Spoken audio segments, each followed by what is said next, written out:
If you're a young single person and you want to walk around in a neighborhood where white people are frequent and regular victims of black violence and robbery and worse, well, go ahead.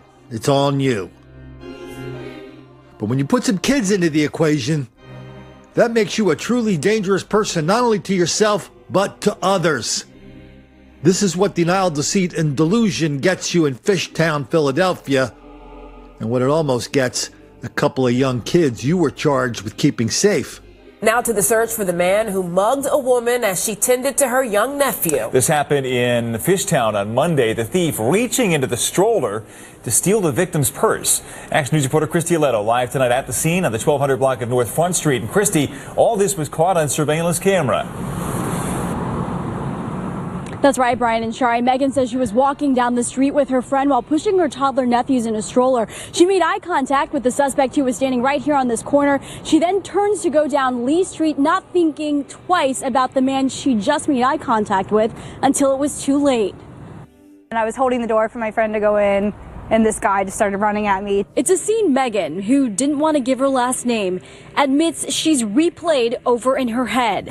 She let us retrace with her the very steps she took the moments before she was robbed in broad daylight while pushing her toddler nephews in a stroller near the 1200 block of North Front Street. The only thing really running through my head was like making sure that my nephews were okay. I felt his body running at me, but I didn't, even in that moment, I didn't think anything of it. And then he grabbed my wallet, and I just instinctively jumped at him.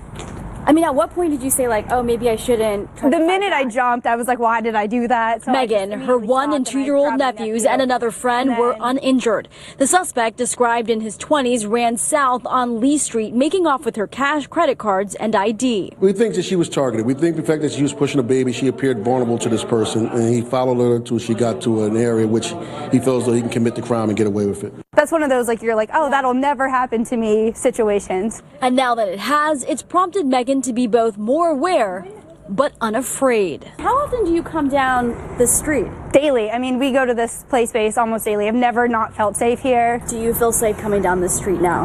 I do. I think it was just bad luck. He was in the right spot, right time. And so, according to this young lady, this is just a one-off. It's an accident, anomaly. Stuff like that doesn't happen around here. No, none of that is true, and we know that because of all the little message boards in and around Fishtown of people who live there.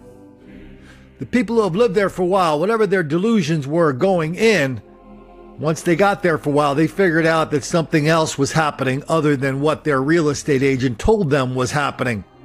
Please, sir, I want some more. So now they're very aggressive about pointing all these crime notices on their little bulletin boards, reminding people that white people are targets.